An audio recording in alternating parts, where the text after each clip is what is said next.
Bon, je ne pensais pas atteindre ce stade un jour, mais j'en suis à un point où la musculation est un problème. Parce que j'ai fait de la musculation depuis 4 ou 5 ans maintenant. Et ça a toujours été ma pratique préférée au niveau du sport. Et pourtant, j'ai fait d'autres trucs. J'ai fait du crossfit, j'ai fait du MMA, j'ai fait du skate. Et maintenant, je me suis mis au surf. Et en fait, le surf, ça devient une histoire d'amour, quoi. J'ai jamais eu des sensations dans la vie comme j'en ai eu sur la planche de surf.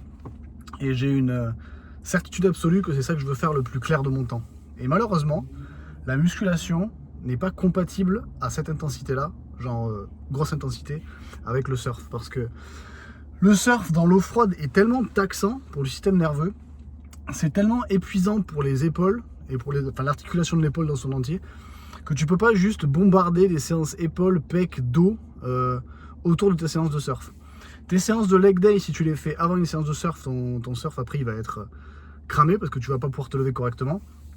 Et de toute façon, vu que ton système nerveux il est tabassé par l'eau froide, parce que du coup, un truc que je réalise, c'est que on fait beaucoup la part belle à l'exposition au froid, genre la douche froide le matin.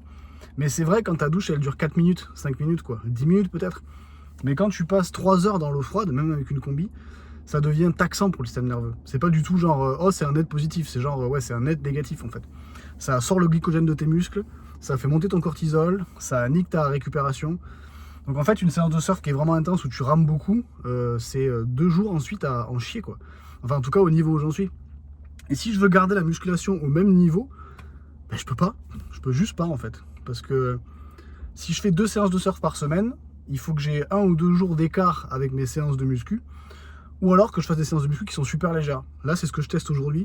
Je fais une séance jambes ce matin, légère, principalement fessier, ischio, et j'ai fait un peu de pec. Et aujourd'hui, je vais faire 3 heures de surf. Mais vu que la semaine, elle est parfaite niveau conditions, et c'est ça aussi qui est problématique avec le surf, c'est que tu sais pas comment vont être les conditions d'un jour à l'autre. Donc en fait, ça peut être une semaine, tu surfes pas du tout, et une semaine, tu surfes tous les jours. Là, par exemple, cette semaine, je vais faire 3 jours d'affilée en surf, parce que les conditions sont parfaites, il y a du soleil, c'est pas des trop grosses vagues, du coup, c'est à mon niveau. Et ça fait que je peux pas m'entraîner sur ces jours-là en fait, parce que si je m'entraîne par-dessus... Et en fait, c'est même pas juste une question de il faut pousser un peu plus fort, faut se la donner, parce que c'est vraiment de la récupération. Genre j'ai les épaules, j'ai des douleurs type début tendinite quand je fais pas gaffe. Du coup, je suis obligé de baisser l'intensité, de baisser le volume.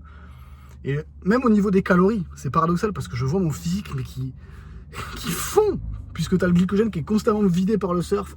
Faut bouffer beaucoup de glucides, mais du coup, c'est vrai que les glucides, quand tu fais des efforts aussi cardio et aussi éreintants que le surf, ben, ça va pas forcément beaucoup sur le pump, mais plutôt sur la réparation des tissus, je pense.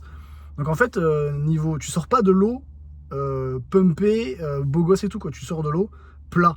Et je pense que le corps a du mal à reconstruire cette densité musculaire qui est tellement appréciable quand on fait de la musculation. Donc en fait, mes séances de muscu, elles sont avec les poids qui descendent. Je me sens plus plat, j'ai moins d'énergie, c'est plus court. Et dans l'ensemble, c'est pas grave parce que c'est pas ce qui me plaît le plus. C'est le surf qui me plaît le plus. Mais ça veut dire que je suis en train de faire le deuil un peu de mon parcours pour avoir un meilleur physique. Parce que si je me dis, ouais, devant le miroir, qu'est-ce qui me plaît? C'est d'avoir des abdos, d'avoir un peu plus d'épaules et tout ça. Mais si je compare ce plaisir-là au plaisir d'être sur la planche, en fait, c'est incomparable. Je préfère 1000 fois être sur la planche et avoir un physique de merde au final. Donc je vais continuer la musculation parce que c'est le truc fonctionnellement qui est le mieux à faire pour toute sa vie. Mais en sachant que je ne le ferai pas pour avoir un bon physique. Et que mon physique va probablement soit se maintenir, soit régresser un petit peu avec le temps. Paradoxal. Paradoxal, mais voilà. C'est ça, je pense, d'avoir 32 ans et de vouloir expérimenter des choses pour le plaisir que ça procure et pas seulement pour le plaisir du visuel, de l'esthétique. Rien à foutre de l'esthétique, en fait. Toutes mes années sur les réseaux, on m'a dit que j'avais un physique de merde.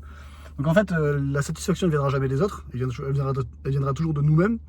Et si nous-mêmes, en fait, on trouve une plus grande satisfaction que le fait d'avoir un bon physique, le fait d'avoir un bon physique, il sert à quoi? Esthétiquement, à rien, en fait. À rien. J'ai confiance en moi pour d'autres raisons. Le physique n'en fait pas forcément partie. Même si je trouve que j'ai pas un physique dégueulasse. Voilà, c'est pas du tout ce qui me rend le plus fier. Voilà ce qui se passe quand on fait une autre discipline en plus de la musculation. En tout cas, en tant que coach sportif, moi, avec le recul que j'ai, je ne me vois pas faire 5 séances de muscu et 4 séances de surf par semaine. C'est pas possible. Sauf si je me mets à prendre des peptides, des stéroïdes et tous les trucs sous le soleil. Là. Voilà. Et comme ça, je meurs à 34 ans, 40 ans. Non